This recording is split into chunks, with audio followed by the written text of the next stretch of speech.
What a beautiful, beautiful view on a beautiful day too. Wow.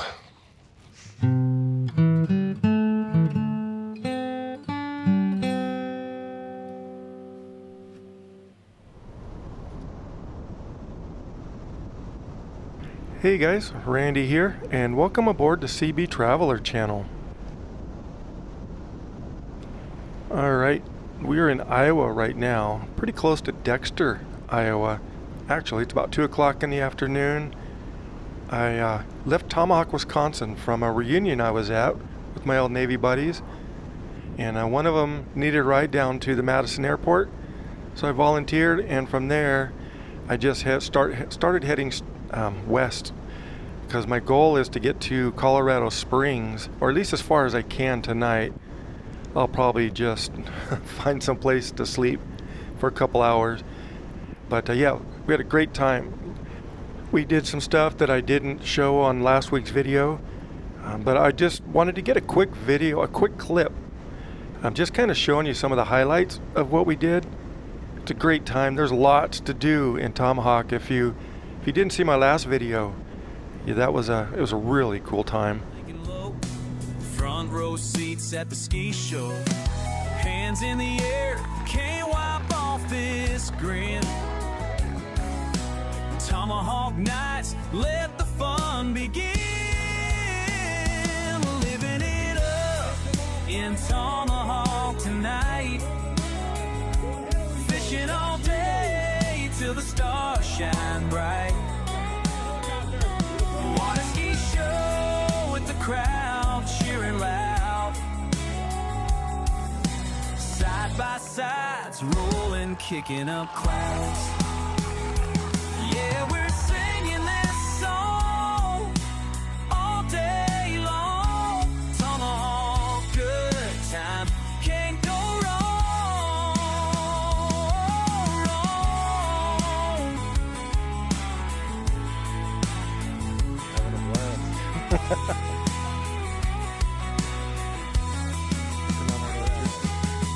Crickets start singing, moon clouds high, bonfire crackles neath the northern sky. Every laugh, every story shared, memories made 'cause we were there. We're living it up in Tomahawk tonight, fishing all day till the stars shine bright. Water ski show with the crowd cheering loud, side by sides rolling, kicking up clouds. Yeah, we're singing this song all day long. Tomahawk, good time, where we belong.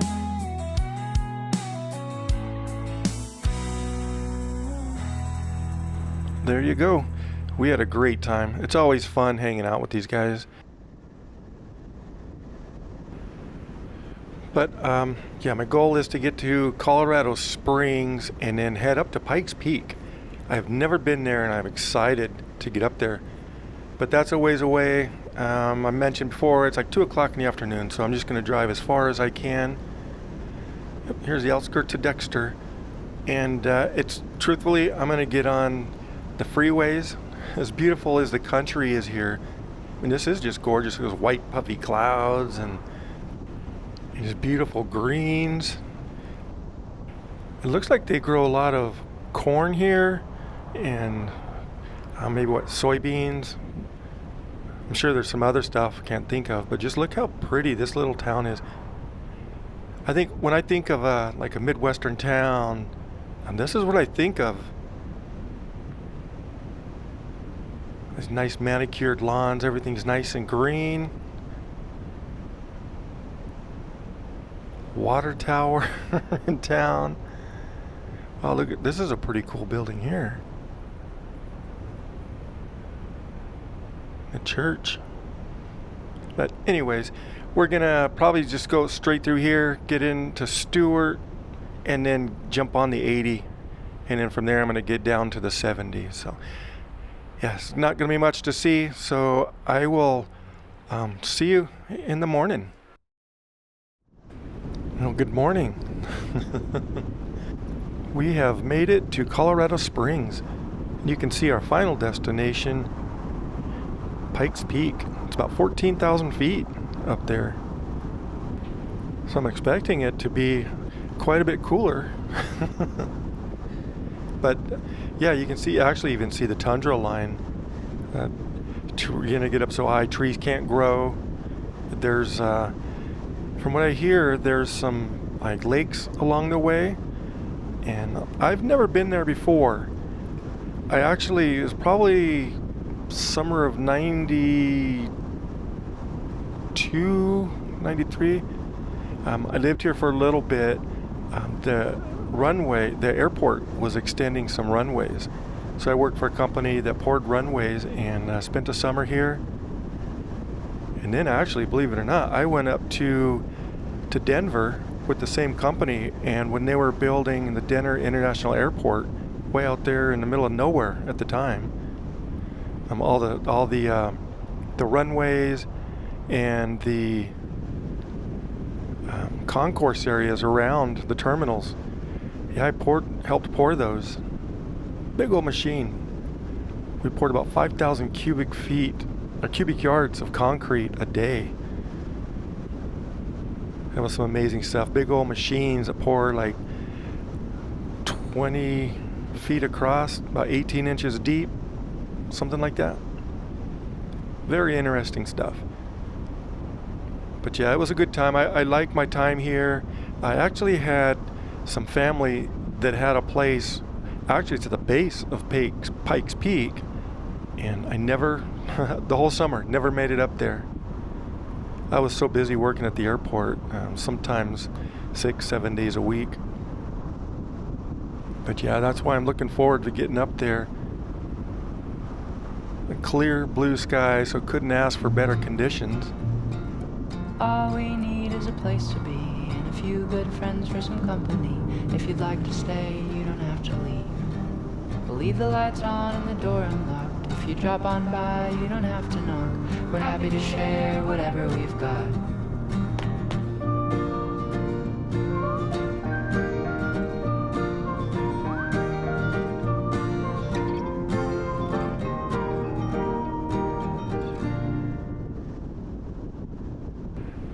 There she is. We're actually starting our climb. We're going to take the 24 through Manitou Springs up to Cascade, and then from there we'll turn off on the Pikes Peak Highway. I've driven this so many times working on that airport, because I lived up in Cascade, which is right by a pretty cool place. I think it's called the North Pole. It's like an amusement park. It's Christmas themed all year round. It's nice and cool. You're up around 6,000 feet. Lots of hiking, biking. They have Cave of the Winds Park. They have zoos. When I come back into Colorado, I'm going to spend a little bit more time here. But I need to kind of just passing through. I got to get up to Pikes Peak, and because I do have to get back to work. They miss me. We're really starting to gain some elevation now. A lot like Denver, once you leave, you head west on these highways, you start getting to the mountains. That's when it gets beautiful to me. I think of Colorado is between like Denver and Grand Junction. That's because of the mountains. It's just more, it's so beautiful.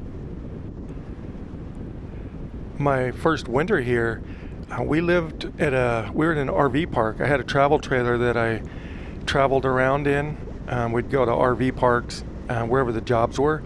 And we're in Manitou Springs, and I think it was about 5 degrees or something like that. And we didn't have the water running enough, and our pipes froze, and the water froze in our septic. So it was not a fun time.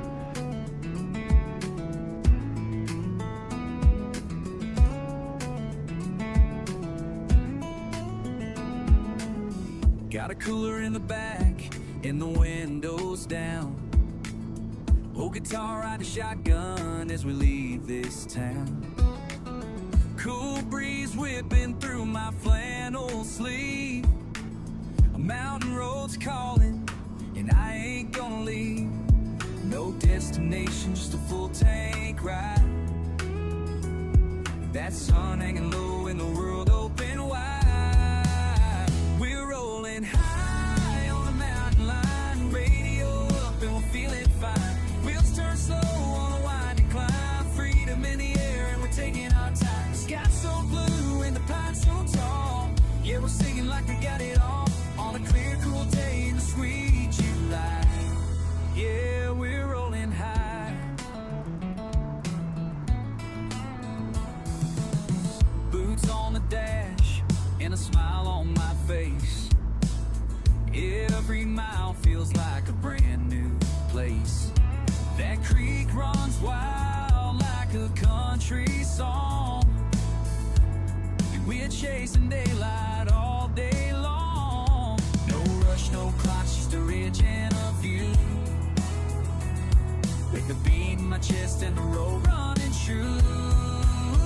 We're rolling high on a mountain line. Radio up and we're feeling fine. Wheels turn slow on a winding climb. Freedom in the air and we're taking our time. Sky so blue and the pines so tall.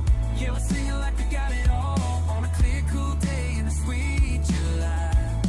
Yeah, we're rolling high.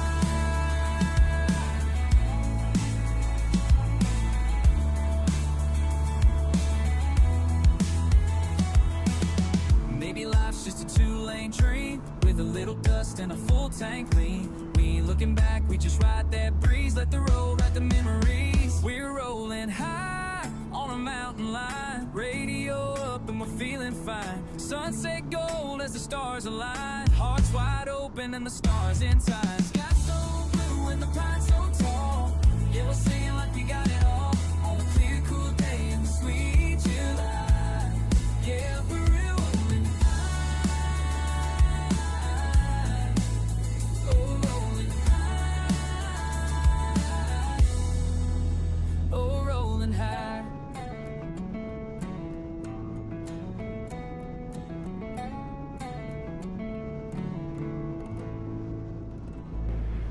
Well, this road might be a little too busy for me to ride a bike up here. More power to them. All right, so we are going to take a left here. This is going to be Pikes Peak Highway.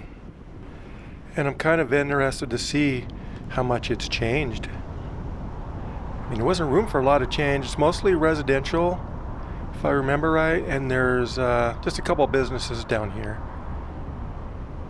I just remember it was beautiful, beautiful place to live. These days it's probably pretty expensive to get a place up here now. Look at that old school bus there. Also, I'm glad to see it hasn't had any problems with fire. It doesn't look like.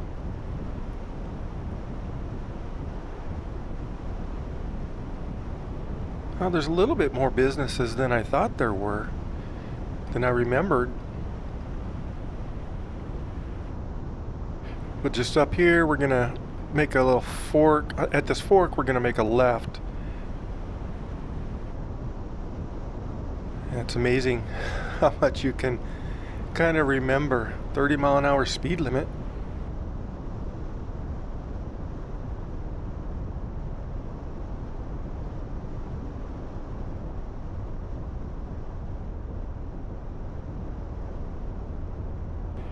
I'm going to slow down just a sec because right here, this that little carport right there, that's where I lived.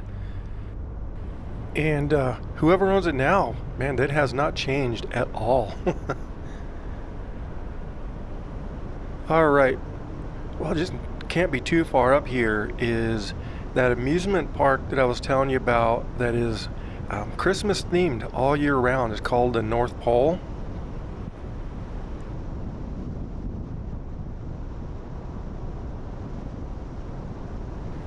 I can't remember exactly if it's a mile, 2 miles. Oh wait, here we go. There's the entrance, or it's a little place you can park underneath and get a picture, I guess.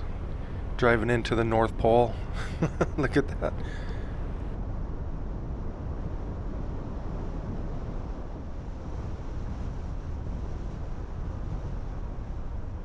All right, here is the entrance. Now this is it's a state park. It's not actually a state park. It's a park that's managed by Colorado Springs, and it's on lease from the Forest Service. I think it's like $18 or something to get in. I can't remember what I read, but it is still kind of early in the morning, so there's not much of a line. I do know that a little bit later it's gonna get way more crowded, just like a lot of the state parks. If you can get in early, or even the national parks, you get in early, you don't have a long wait to get in.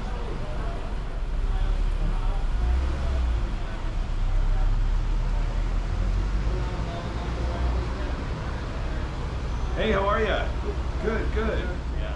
Enjoy your day. Yeah, take care. Okay, sir.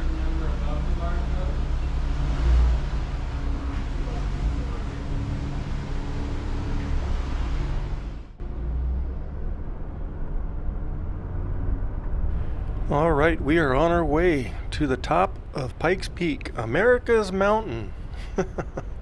That's what the sign said back there. America's Mountain. I never realized that. Another thing that they do here is to manage, I guess there's limited parking at the top. They have a system to manage traffic. Like at 7 miles up the road, there's another gate, and I think you have to have what they call a timed entry permit. Now, and they also say you should get reservations. You can purchase all this online. I didn't make a reservation because I wasn't aware of that. But since it's early in the morning, I guess my ticket included that timed entry permit. Because he didn't mention it, and he didn't ask if I had a reservation or anything. And I guess it's probably it's around 8 o'clock. So I don't know, they open at 7:30, and I don't know what kind of line there would have been waiting for the gate to open to get up there. Well, this is beautiful so far. 8,000 feet, that's what that sign said. We're at 8,000 feet elevation. And no guardrails. I've heard it's kind of a scary drive. And yeah, usually I'm not bothered by that, as long as I'm driving. I don't know if I'd like to ride up here as a passenger. For some reason, that does tend to bother me a little bit more.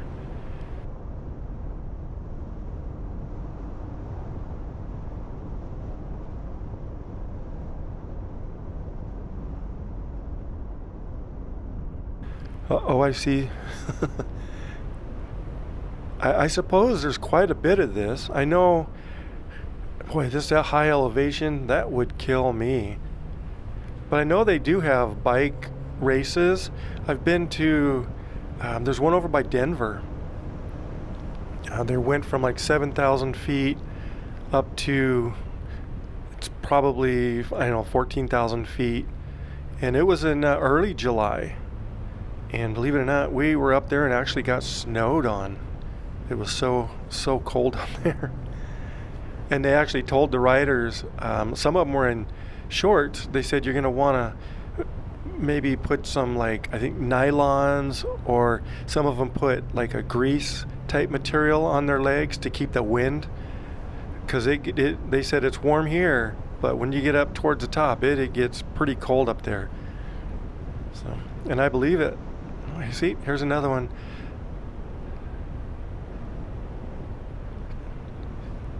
Yeah, I'll leave that to them. And this is where they have the, I think it's the Pikes Peak International Race, something like that. where they start at like mile 7 or something like, or 9,000 feet they start, and then they go all the way up to the top. Oh, there's a guardrail. I guess they put them in where they can.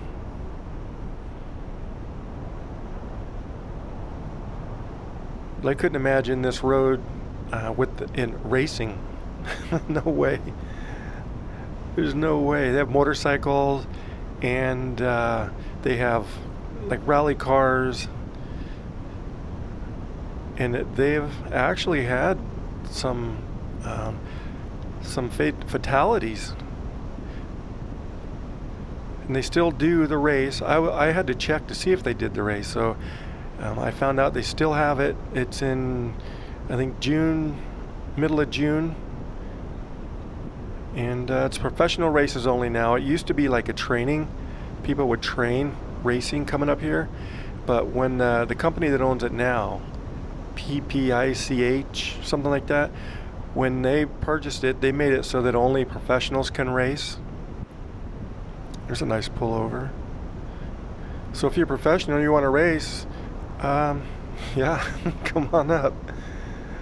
And also during the race, you can come up here as a just to view the race, and the tickets for that are like, I think they said from $85 to $100, depending on the view you get during the race.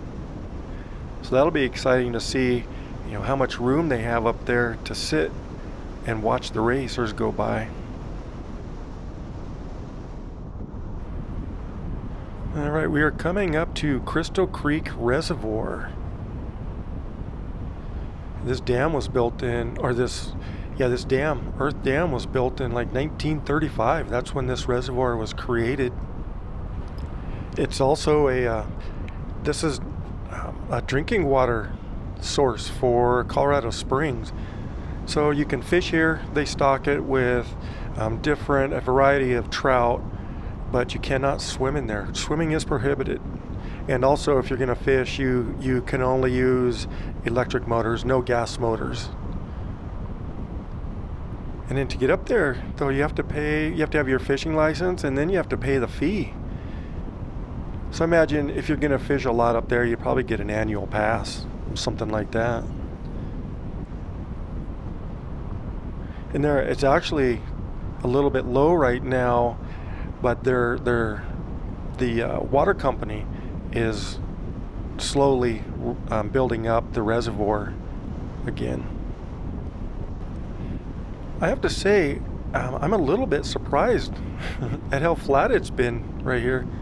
I was expecting just to kind of just keep climbing, but we got to a certain point, and then we kind of went off to the north a little bit flatter.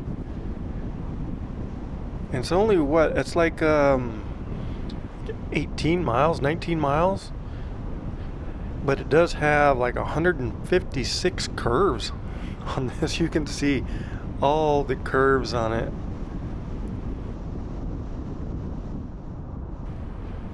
Well, there you go. We get good glimpses of it. It seems like it still seems like a long ways away. That thing is just so huge.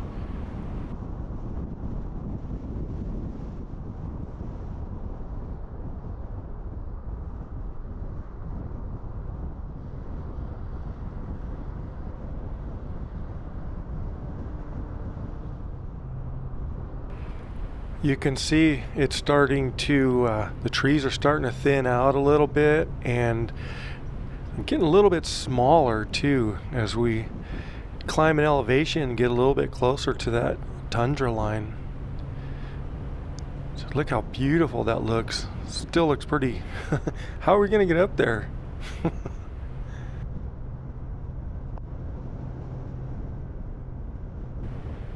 All right, so this must be, this is about the halfway point. That's the Glen Cove Lodge, or Glen Cove Inn, I think they call it now. I've seen pictures of it. It's not open yet. It doesn't open till 9, but I've seen pictures of it, and when this was all still dirt, is actually dirt until like 2012 is when they actually finished it all the way up. Yeah, it took us like 10-year project. The Sierra Club had a lawsuit against Colorado Springs because they said the dirt road was causing damage and to the environment, and it was the drinking water was being affected, so they had to pave it. Took them like 11 years. I think that 2002 is when they actually started it, and then 2012 or 13 I believe is when they finished it. But you can see we're really starting to climb now. Gonna get some good views, and it is still crystal clear out here. I haven't seen a cloud in the sky yet. All right, you can see tundra line is right there. In just a second, we're going to be out of the trees. And I have my rear facing camera, and I have a camera facing off to the side. Batteries are all charged up, mostly for the drive once we get past these trees. And we'll try and take advantage of these clear and wide open views we're going to have up here.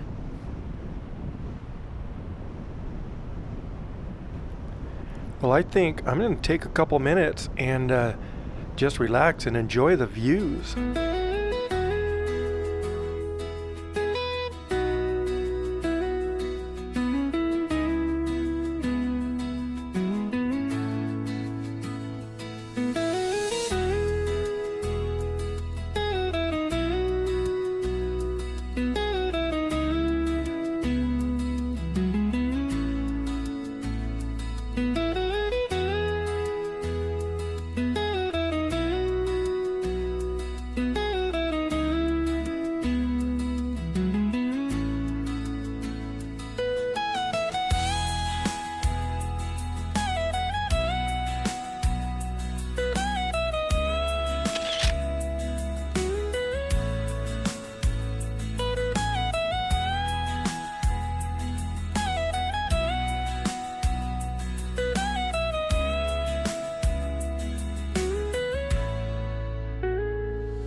Wow, what a beautiful drive so far.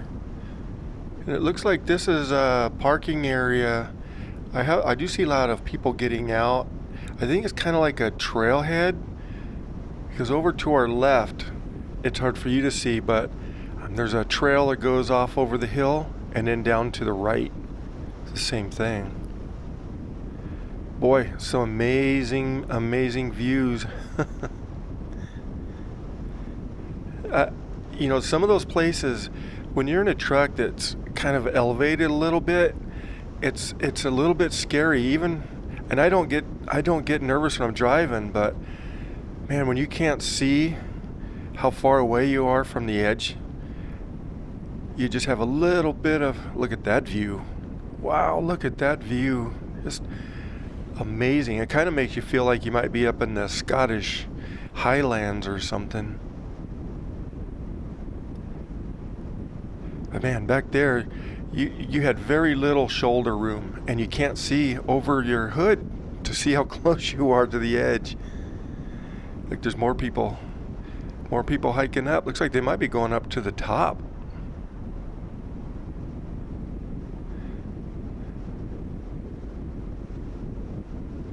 There's some more up there. Man, we've got to be about 13,000 feet right now. Well, up here it looks really desolate. Oh, there's a guy running. He must be, oh, they're all he's jogging. Walking at a good pace. They must be in really good shape. There's another, oh, he's jogging down. Man, it looks so desolate up here, almost like a moonscape when you're up this high.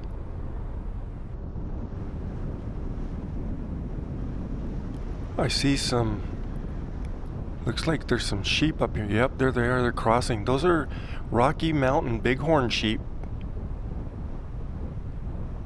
They're, I read that they're managed and they're counted. Look at that, they're not afraid of crossing. Oh, there's some little ones too. But they're counted, the population is counted. There's another one behind us. And that way they can determine the herd health and the size and their habits. And with that information, they determine how many licenses they actually put out for a year. And they say it's really, really hard, very difficult to get a hunting license. And I read that it's probably some of the most difficult terrain to hunt in too. Because like I say, we're up around almost 14,000 feet. But man, look at that view. These lakes gotta be fed by snow melt and the rain throughout the year. See what I mean? No shoulder space. No shoulder space whatsoever. I just kind of stick to the middle of the road when I can. Wow. You do not, I don't even, I want to see the views, but you kind of get vertigo being this high, and you don't want to take your eye off the road.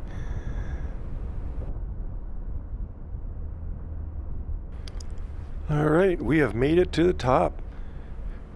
Wow, that's a cool building.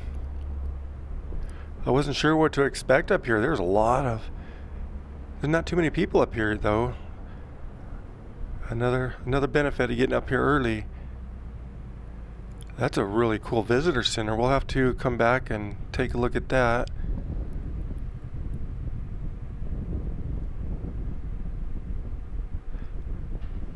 There's quite a few parking spots, but you can understand how they manage the traffic coming up. That's with those timed entry permits. It just kind of manages how many people can come up here, so it's not overcrowded and people are just searching for parking spots. Wow, a lot of overlooks. And that's why they didn't bother me with a reservation or a time entry permit, because it was so early. But I think I'm gonna park over here kind of out of the way. And this looks like a good spot right here. Man, this is gonna be amazing, I can tell. Wow, so many views from up here. This is gonna be amazing.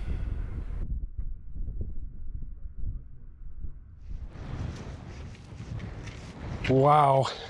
What a beautiful, beautiful view on a beautiful day too. Wow. Front Range, Mount Evans.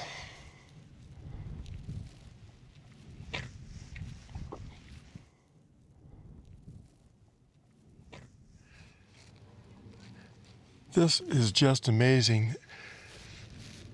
And what I didn't realize was there's quite a few places where you can look. It looks like there's a observation deck over there that's inside. It's a little bit breezy up here and chilly. I want to come over here, take a look.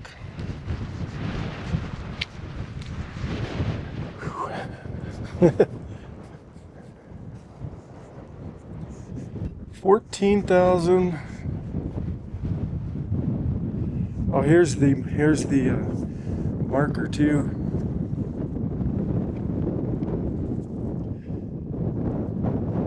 (2017).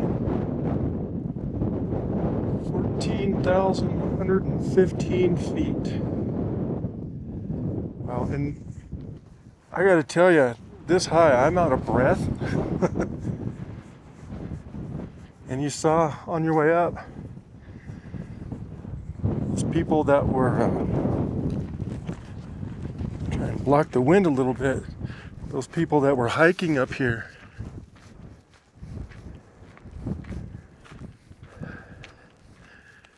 Whew. Just what a gorgeous view. I really find it hard to believe coming up the road, I was nervous. I can't lie. I said it coming up, how nervous I was.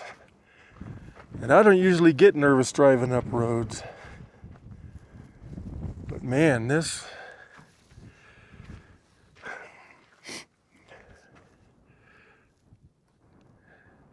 But they used to do car rallies. Those rally cars coming up here. Yeah, I don't think you'd ever get me doing that.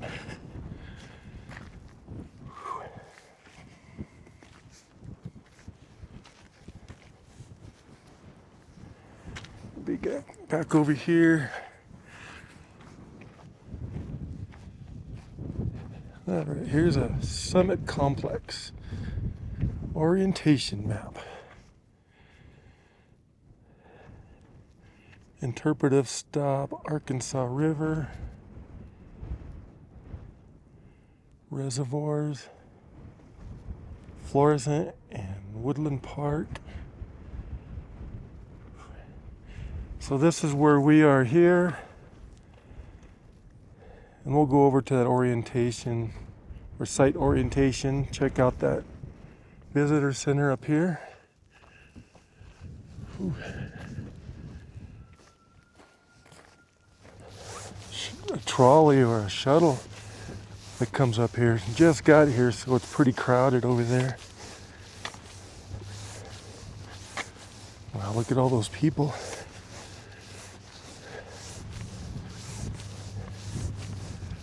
I'll walk around here. This is the view I wanted anyways. Boy, it is in July and it is chilly up here. Wow, what a view. What a view.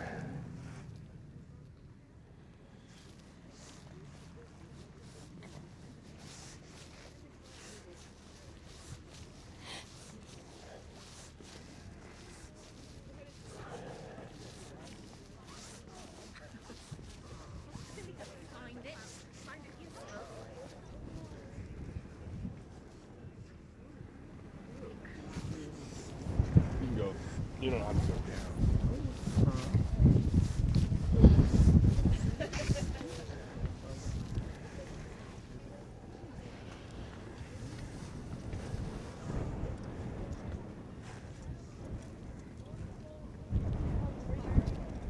Wow.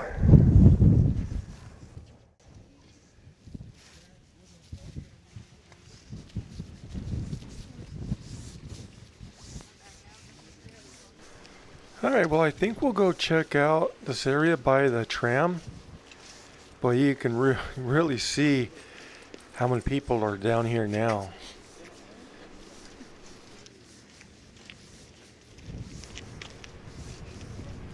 Well,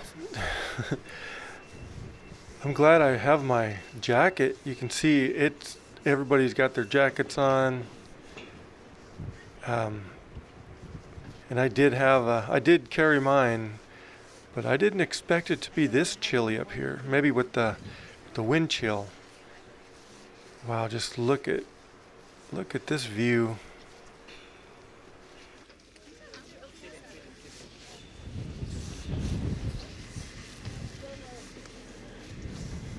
How cool is that? There's a comfortable ride up here.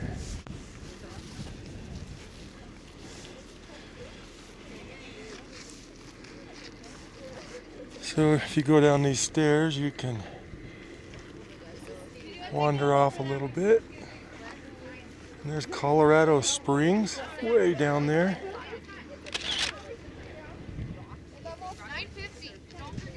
And that's Kansas and Nebraska.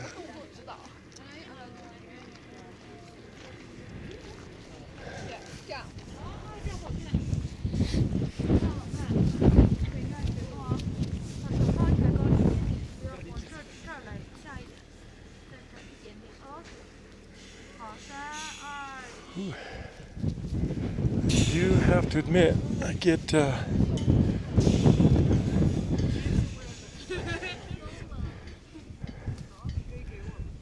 it's hard to catch your breath up here, really.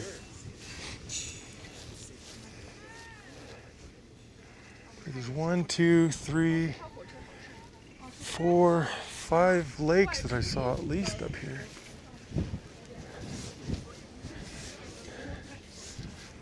All right, well, let's make our way over to that visitor center. That's cool. I don't know how much it cost to ride this up here. The drive up was $18. I'd rather take the drive up, I think. As scary as it was. All right, one last look over here. Amazing. Amazing, amazing. All right, let's make our way over to the visitors. Oh wait, there's another lookout over there. I just talked to some people that rode the train up, and they said it was $77 per person. It took about an hour to get up. Whew. Yeah, I'd rather drive up.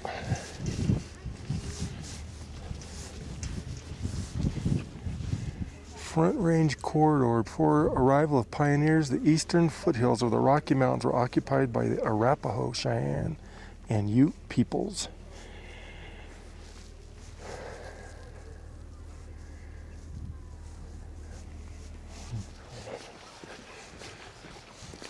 So you have another way to get up here too, and this is where the shuttle drops you off. So there's 3 ways to get up here. I gotta say, I'd prefer the drive. I think it's a little bit cheaper. Maybe I'll see how much the shuttle cost if I can find somebody that took it up here. Or maybe there's some information inside in the visitor center.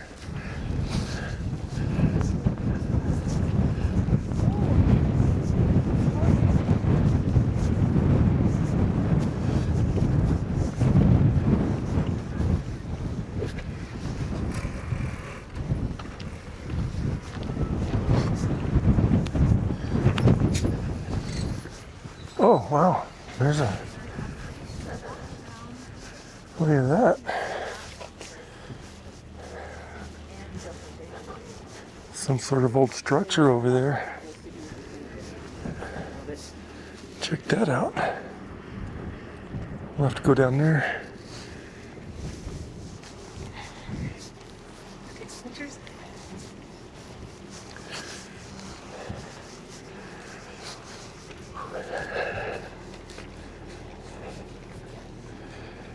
Part of the train. And there's another lake. 2 more lakes. Wow.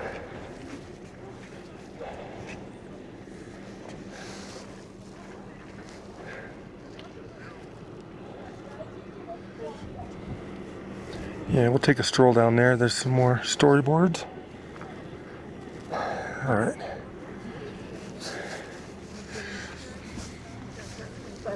We'll have to wander back.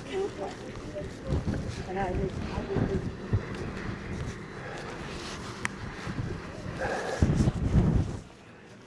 Pikes Mountain, the Pyramid Lake summit before you. 11,500 foot Mount Rosa. It's down there. Zebulon Pike hoped to summit the mountain that now bears his name, but had to call off the grueling trek due to bad weather and dwindling supplies. U.S. federal government dispatched Pike on an exploration of the southwestern reaches of the Louisiana Purchase. Well,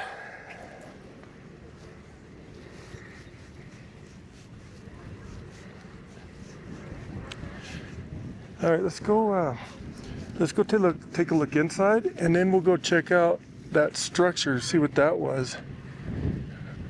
That's piqued my interest. Well, it's getting busy up here now. A lot of people driving up. Service animals only. Sorry, no pets. Ooh. Pikes Peak Bigfoot. Hi.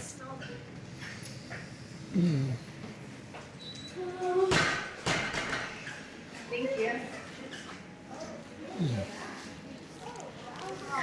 Oh, thank you. Wow. So they have an elevator for you.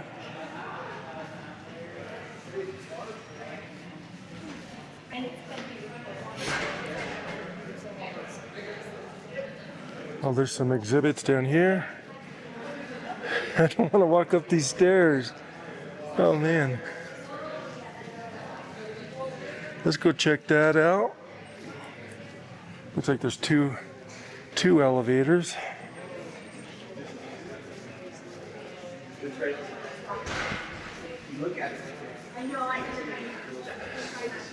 Oh, look, they have a cafeteria over here. Get some hot chocolate, coffee, rest a little bit. Let's see. Here's some exhibits we'll check out.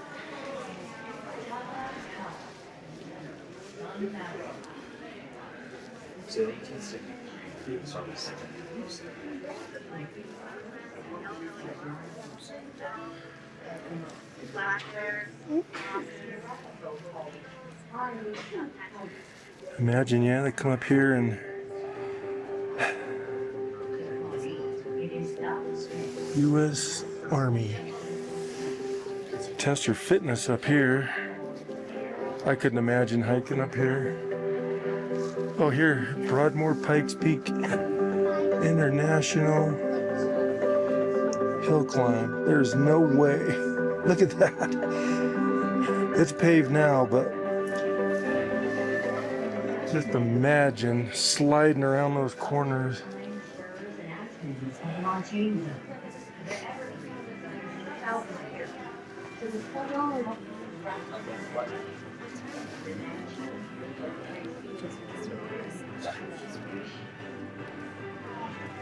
November 1806, but failed. Zebulon Pike tried in 1806. Julia Archibald Holmes became the first woman to climb the peak in 1858. It's a bighorn sheep, horn, the coyote pelt, tundra grasses and chipmunks to pine trees. Wow, running up here. We saw a guy when I was getting a picture. A gentleman took a picture of me. Let's go check out they have a gift shop too. Let's go check that out. Hi.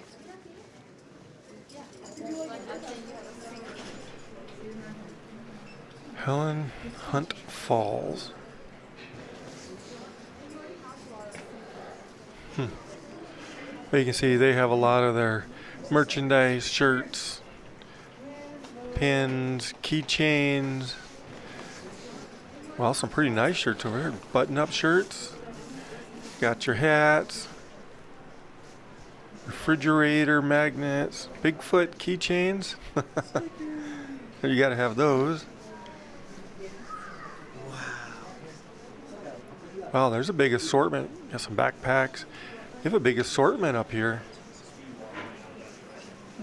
That's pretty cool. And you can see over here you've got a concession area. Grab something to eat.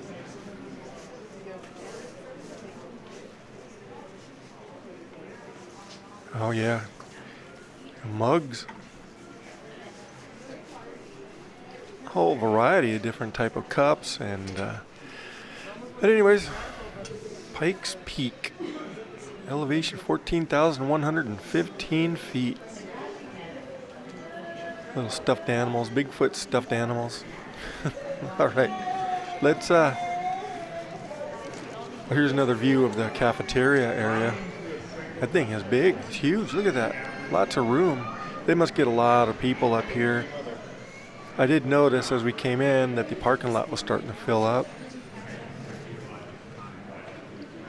Historic preservation is also key at Pikes Peak. So that's the old green building design. Sustainability is built into the design of Pikes Peak Visitor Center.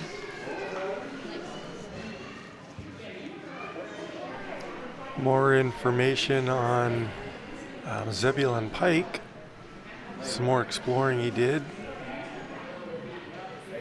Wow. Yeah, he went all through these mountains, didn't he?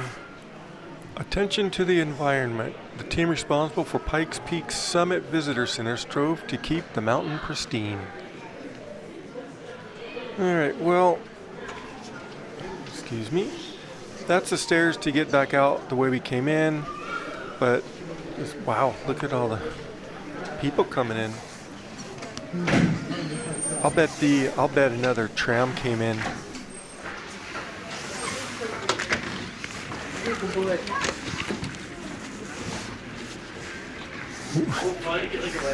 Well, it is warm in there. It's actually a little bit warm out here too now. And it looks like the second train came in. I wanted to go get a closer look at this building. It's a historical landmark.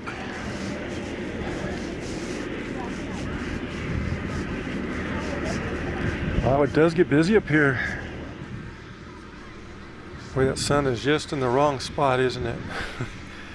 The first summit house. You are looking at the remains of Pikes Peak's first summit house, built in 1852.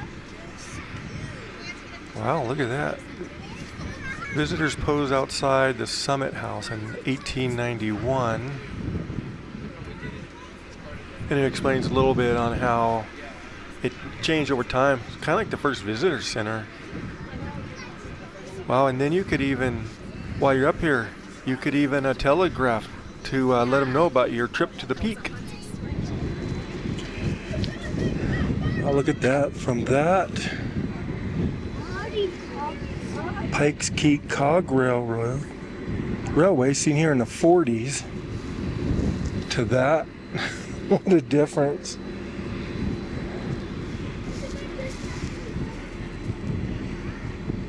Wow, look at that.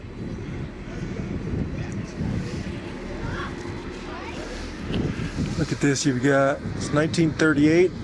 So that was the first summit house. The summit house seen here in 38 was upgraded and expanded. Visitors could enjoy a hot meal, buy souvenirs. And this is what it was like in 1891. You can see visitors getting posing for some pictures. So it was built in 1882. Hardy Signalman lived here. Hardy Signalman lived here year-round, tracking the summit's tumultuous conditions. Wow, I couldn't imagine living up here above 14,000 feet in the wintertime. Wow. Look how thick those walls were. They even had steel beams in the doorway. Look at that. Someone lives here?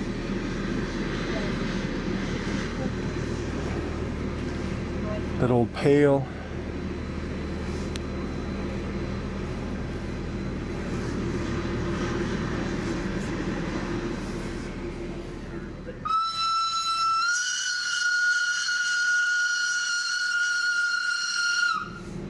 Wow. Look how thick those walls are. All right, well, I'm gonna take, I think, this is the easy way back up so I don't have to climb those huge stairs.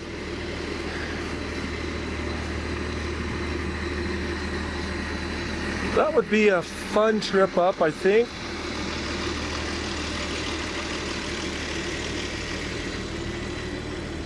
I don't know if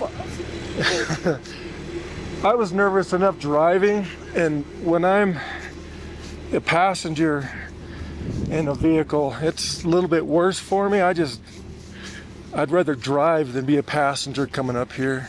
So I don't know if I'd like the shuttle. So it'd probably have to be this train for me or the drive, but I think the drive is my number one preference. Cheaper, and you can stop along the way.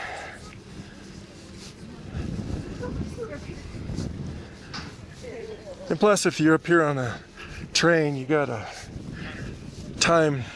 I don't know how long they're up here for, but I'll ask somebody and find out. All right, so I talked to somebody else who rode the train, and they said it's an hour drive. You have about 30 minutes while you're up here, which I think is probably enough. I took a little bit more time than you would normally need. But I'm gonna get another view over here before we leave, because I think it's time to head back down. Those are some scary hairpin curves. The guy I talked to said he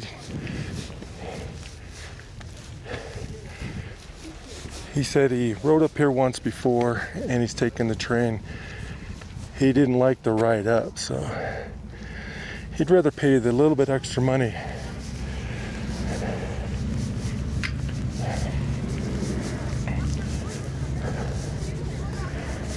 Whew. I'm just surprised just walking around I get a little out of breath and then a little lightheaded, actually.